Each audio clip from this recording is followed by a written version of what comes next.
Hello everyone, welcome to our channel. आज हम बात करेंगे हमारे रोग निदान के टॉपिक फीवर की। तो इम्पॉर्टेंट टॉपिक है, इस टॉपिक से 5 मार्क्स का और 10 मार्क्स का क्वेश्चन बन जाता है। तो ये जो नोट्स हैं मैं अपने टेलीग्राम चैनल पे अपलोड कर दूंगा, है ना। इसका जो लिंक होगा वो मैं डिस्क्रिप्शन बॉक्स में डाल दूंगा, वहाँ से आप इसको इजीली डाउनलोड कर सकते हो। तो अभी के लिए इसको शुरू करते हैं। सबसे पहले फीवर के बारे में क्या बताया है, तो उसमें भी सबसे पहले हमें बॉडी टेम्परेचर की डेफिनेशन बताई है। तो यहाँ पे बताया कि the temperature of body refers to the temperature of viscera and tissue of body is called body temperature. तो यहाँ पे क्या बताया कि बॉडी टेम्परेचर क्या होता है कि जो टेम्परेचर हमारे विसरा का, यानी कि जो हमारे विसरल ऑर्गन्स होते हैं और हमारे टिश्यूज का जो टेम्परेचर होता है वही टेम्परेचर हमारी बॉडी का होता है। It is kept within the normal level by maintaining a balance between heat gain and heat loss which is regulated by hypothalamus। तो यहाँ पे बताया कि ये जो हमारा बॉडी का जो टेम्परेचर है ये नॉर्मल तभी मेंटेन होगा जब हमारा हीट गेन और हीट लॉस है वो हमारा बैलेंस रहेगा, इक्वली बैलेंस रहेगा हर बार। और ये सब हमारा रेगुलेट होता है हमारे हाइपोथैलेमस से, ठीक है। तो ये आपको याद रखना है। उसके बाद क्या बताया कि the normal body temperature varies from, यानी कि हमारी बॉडी का नॉर्मल टेम्परेचर कौन सा होता है इन सेल्सियस, ये होता है हमारा 36.6 degree Celsius to 35.2 degree Celsius. और अगर इसे हम फ़ारेनहाइट में कन्वर्ट करें तो यही हमारा हो जाता है 98 से लेके 99 डिग्री फ़ारेनहाइट तक, ठीक है। तो ये होता है हमारा बॉडी का नॉर्मल टेम्परेचर। उसके बाद बताया कि there is normally a diurnal variation of 1 degree Celsius, यानी कि हमें डे या नाइट टाइम में ±1 डिग्री सेल्सियस देखने को मिल जाता है, ठीक है। उसके बाद नेक्स्ट आपको डेफिनेशन ऑफ फीवर बताई गई है। सबसे पहले मैं आपको एक चीज़ क्लियर कर दूं कि जो हमारा फीवर है इसे ही हम पायरेक्सिया बोलते हैं और फिब्राइल भी बोलते हैं, है ना। ये मेडिकल टर्म्स हैं, आपके हॉस्पिटल्स में बहुत बार यूज़ होंगी, तो आपको पता होना चाहिए कि फीवर को मेडिकल टर्म में पायरेक्सिया और फिब्राइल भी कहते हैं। सबसे पहले क्या बताया कि pyrexia word derived from Greek word, है ना। यहाँ पे बताया कि पायरो मीन्स फायर, यानी कि यहाँ पे जो पायरेक्सिया का जो पायरो वर्ड है इसका अर्थ है हमारा फायर। वहीं जो हमारा फिब्राइल वर्ड है which is derived from Latin word which means fever, है ना। जो फिब्राइल में फिब्रिस वर्ड है इसका अर्थ है हमारा फीवर, ठीक है। अब उसके बाद आपको डेफिनेशन बताई गई है पायरेक्सिया, फिब्राइल और फीवर की। तो यहाँ पे बताया कि it is defined as the elevation of core body temperature above normal that is caused by cytokine induced from upward displacement of set point of hypothalamic which is controlled by thermoregulatory center, ठीक है। तो जब भी आपसे कोई हमारी fever की definition पूछे तो आपको क्या बताना है कि the elevation of core body temperature above the normal which is caused by cytokine induced from upward displacement of set point of hypothalamic which is controlled by thermoregulatory center, ठीक है। तो ये आपको याद रखनी है हमारी फीवर की डेफिनेशन। उसके बाद आपको बताया गया है पायरेक्सिया ऑफ अननोन फीवर, हाँ ये भी एक टर्म है, आपको जस्ट रीड करनी है ये टर्म। तो यहाँ पे बताया कि in 1961 fever pyrexia of unknown reason is defined by Peters, D और एफ एंड बीसन, ठीक है। आप जस्ट ये नाम एक बार पढ़ लेना, ये आपके एग्जाम में नहीं पूछे जाएंगे। अब उसके बाद बताया कि पायरेक्सिया ऑफ अननोन फीवर या फिर febrile of unknown fever is defined as the febrile illness lasting less than 3 weeks with temperature exceeding 38.3 degree Celsius. हम फ़ारेनहाइट में कन्वर्ट करें तो ये होगा हमारा 101.2 degree Fahrenheit on several occasion and lacking of definite diagnosis after 1 week of elevation in hospital, ठीक है। तो ये आपको डेफिनेशन बताई गई है पायरेक्सिया ऑफ अननोन फीवर की, तो ये पर पढ़ लेना।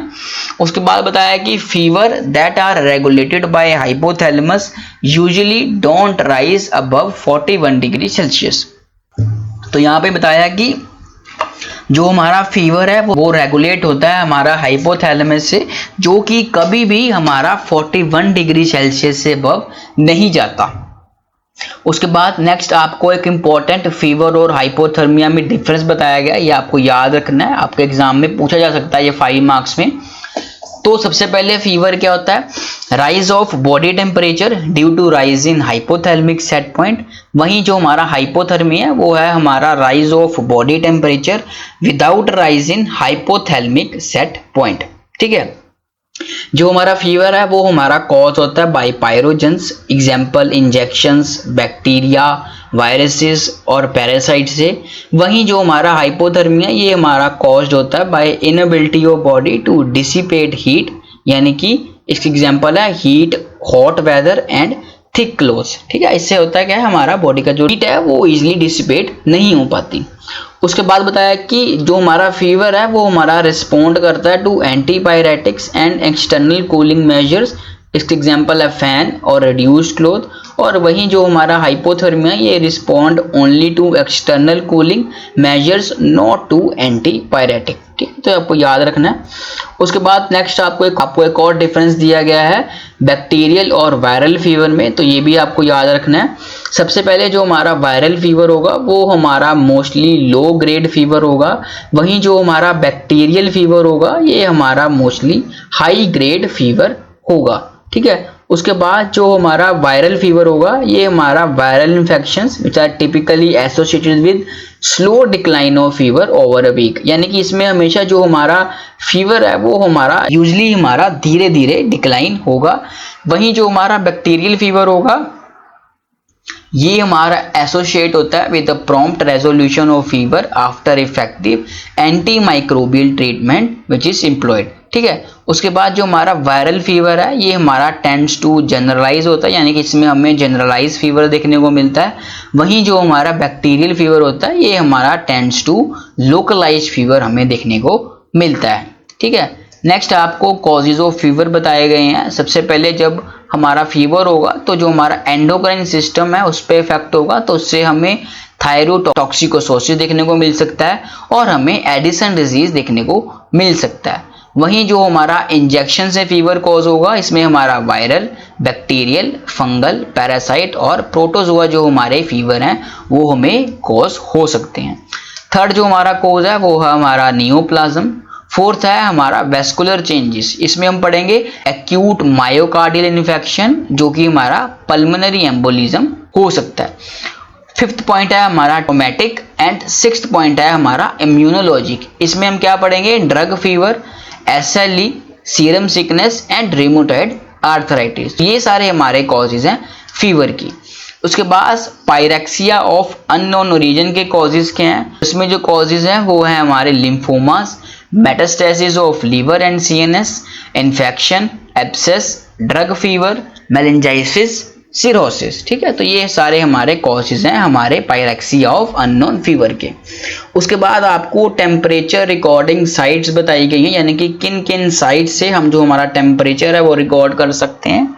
सबसे पहले आपको पता ही होगा कि टेम्परेचर जो रिकॉर्ड करने की साइट होती हैं वो होती हैं हमारी एक्जिला से, रेक्टल से, है ना, ऑसिपिटल से, है ना। कई बार आपने देखा होगा कोविड में हम फोरहेड पर लगाकर भी जो हमारा टेम्परेचर है वो चेक करते थे। तो सबसे पहले जो हमारी साइट है वो है हमारी एक्जिला, है ना। जब हम अपने थर्मामीटर को अपने एक्जिला में प्लेस करेंगे, है ना, यानी कि आर्मपिट और फोल्डेड ग्रोइन में प्लेस करेंगे, तो ये जनरली होता है हमारा 0.5 से लेके 1 degree Fahrenheit lower than oral temperature, यानी कि जो हमारा ओरल टेम्परेचर होगा ये उससे हमारा जनरली 0.5 से 1 डिग्री फ़ारेनहाइट लो होगा। ठीक है, उसके बाद है axilla, groin and natal cleft should be preferably be avoided in adults, यानी कि एडल्ट्स में और नियोनेट्स में ये जो हमारा एक्जिला टेम्परेचर है ये जनरली अवॉइड करते हैं। उसके बाद सेकंड है हमारा ओरल टेम्परेचर। ठीक है, ये भी हमारा लेस देन 1 डिग्री फ़ारेनहाइट होता है हमारे एक्जिला टेम्परेचर से, है ना। यहाँ पे बताया कि thermometer is placed under the tongue और पैलेट। उसके बाद breath through the nose with lips firm closed and it reflects body core temperature. ठीक है, तो ये हमें तरीका बताया कि हमने किस तरह से जो हमारा ओरल टेम्परेचर है वो चेक करना है। उसके बाद थर्ड जो हमारी साइट है वो है हमारी रेक्टल साइट, है ना, most reliable as well as most accurate site है ना हमारी टेम्परेचर को चेक करने की। इसमें भी हमारा 0.5 से लेके 1 degree Fahrenheit higher than oral temperature, यानी कि जितना हमारा ओरल का टेम्परेचर होगा उससे ये हमारा 0.5 से लेके 1 डिग्री फ़ारेनहाइट ज़्यादा होगा। और फोर्थ जो हमारी साइट है वो है हमारी टिम्पैनिक साइट, और फिफ्थ जो हमारी साइट है वो है हमारी टेम्पोरल साइट। इसमें क्या होता है कि जब हम अपने थर्मामीटर को प्लेस करते हैं फोरहेड पे ऊपर, है ना, तो उससे जो हमारा टेम्पोरल का जो टेम्परेचर है, यानी कि जो हमारा कंप्लीट बॉडी का जो टेम्परेचर है वो हमें शो होता है ना। ये भी हमारा 0.5 से लेके 1 डिग्री फ़ारेनहाइट लोअर होता है हमारे ओरल टेम्परेचर से, ठीक है। अब उसके बाद आपको एक इंपॉर्टेंट पॉइंट बताया गया है कि thermometer kept at least for 2 minutes in all sites. और सबसे बढ़िया जो साइट है हमारी बॉडी टेम्परेचर को चेक करने की वो है हमारी रेक्टल साइट, उसके बाद हमारी ओरल साइट, और लास्ट में जो हमारी एक्सिलरी साइट है वो सबसे अच्छी मानी गई है, ठीक है। तो ये थे हमारे टेम्परेचर चेक करने के डिफरेंट साइट्स, ठीक है। तो आज की वीडियो इतनी रखते हैं, मिलेंगे अपनी नेक्स्ट वीडियो में। आई होप आपको अच्छे से समझ आया होगा। सो मिलते हैं अपनी नेक्स्ट वीडियो में। Till then thank you so much.